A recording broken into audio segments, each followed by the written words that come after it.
안녕하세요. 이번 주 한국 증시는 정말 역사적인 한 주를 보냈습니다. 코스피가 사상 처음으로 9,000포인트를 넘었고요. 금요일 장중에는 무려 9,385까지 치솟았습니다.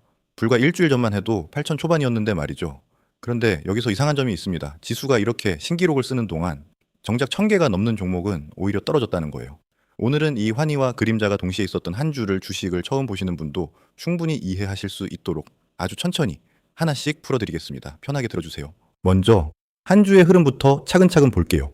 코스피는 직전 금요일 골든 프라이데이의 힘을 받아 8,123에서 한 주를 시작했습니다. 그리고 화요일에 8,700, 수요일에 8,800을 넘더니 목요일에 드디어 사상 처음으로 9,000선을 밟았습니다. 무려 6거래일 연속 상승이었어요. 그런데 금요일이 문제였습니다. 장중에 9,385까지 올랐다가 갑자기 550포인트 넘게 빠지면서 9,052로 마감했거든요. 하루 안에 천국과 지옥 같은 변동을 다 보여준 셈입니다.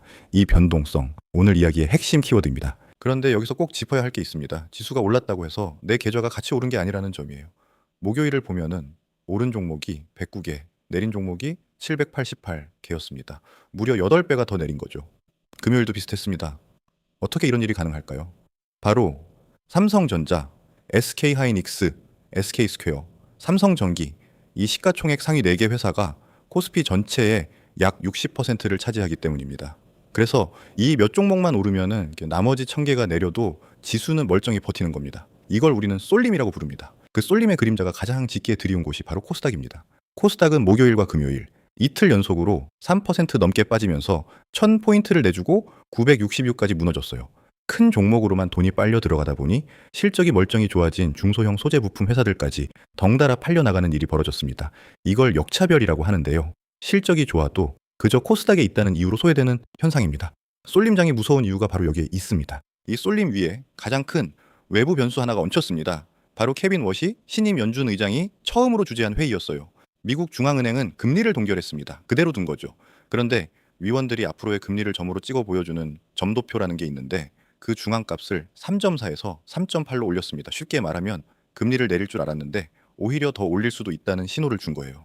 시장은 깜짝 놀랐고 그러자 미국 단기 금리와 달러가 동시에 튀어 올랐습니다. 그런데 금리가 오르면 왜 주식이 부담을 받을까요? 네. 초보자분들을 위해 쉽게 설명드릴게요.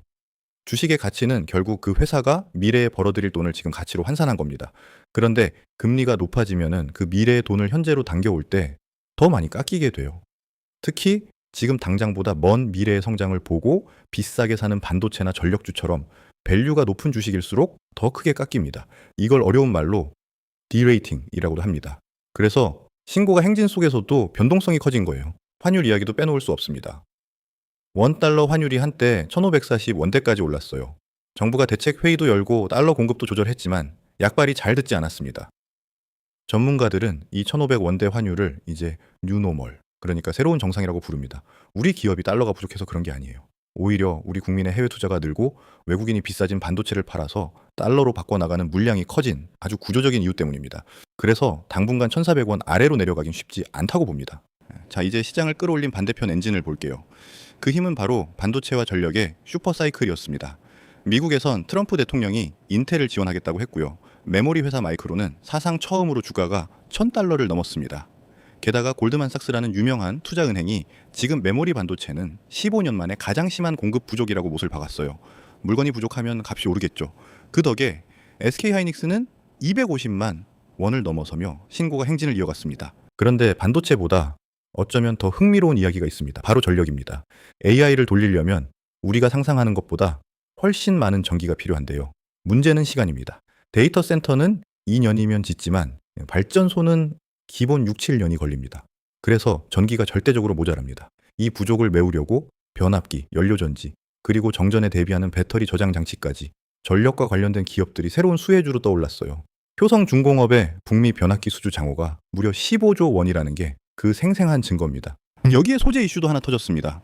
중국이 텅스텐이라는 금속을 무기로 쓰기 시작하면서 일본 회사들이 반도체 공정에 꼭 필요한 육불화 텅스텐, 줄여서 WF6라는 소재의 생산을 7월부터 멈추기로 했어요. 이게 전 세계 공급의 약 4분의 1에 해당합니다. 갑자기 4분의 1이 사라지는 거죠. 그래서 이 소재를 국내에서 대신 만들 수 있는 기업들이 한 주 동안 크게 주목받았습니다. 위기가 누군가에겐 기회가 되는 전형적인 사례입니다. 바깥 상황도 정리해드릴게요. 미국과 이란이 휴전에 합의하면서 막혀있던 호르무즈 해협이 다시 열렸습니다. 그 덕분에 한때 치솟았던 국제 유가가 배럴당 76달러 수준으로 안정됐어요. 유가가 내리면 물가 부담이 줄어드니 주식시장엔 우호적인 소식입니다. 다만 서명식이 한 차례 취소되는 등 잡음은 아직 남아 있습니다. 한편 일본은행은 31년 만에 금리를 1%까지 올렸는데 신기하게도 엔화는 오히려 약세를 보였어요.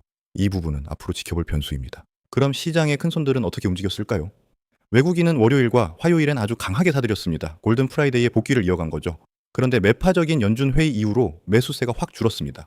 그리고 금요일엔 기관과 연기금이 무려 5년 만에 가장 많은 금액을 팔아치우면서 장중 급락을 만들었어요. 한 주 내내 자금은 반도체와 전력으로만 쏠렸고 코스닥과 소재 부품에서는 계속 빠져나갔습니다. 우리가 앞서 본 양극화가 수급에서도 그대로 나타난 겁니다. 여기서 한 가지 꼭 알아두실 게 있습니다. 금요일의 급락이 과연 실적이 나빠져서였을까요? 전문가들은 아니라고 봅니다. 진짜 이유는 두 가지였어요.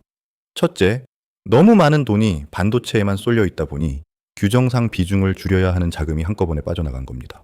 둘째, 마침 스페이스X 같은 대형 공모주 청약을 위해 반도체를 판 자금까지 겹쳤어요. 즉, 회사가 나빠진 게 아니라 단순히 돈의 흐름 때문이었던 거죠. 이 차이를 구분하는 게 투자에서 정말 중요합니다. 이번 주 외국인과 기관이 가장 많이 산 종목 셋을 짚어드릴게요. 첫째는 SK 하이닉스입니다.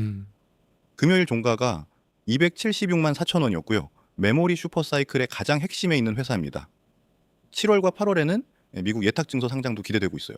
다만 신고 각원이라 출렁임이 큽니다. 그래서 참고할 만한 가격대로는 1차로 257만에서 265만 원 정도를 기억해 두시면 좋습니다. 다시 강조하지만 이건 매수 추천이 아니라 흐름을 보는 참고 범위일 뿐입니다. 둘째는 삼성전자입니다. 금요일 종가 35만 4천 원으로 메모리에 더해 파운드리에서 빅테크의 칩을 수주했다는 신호와 특별 배당 기대가 더해졌어요.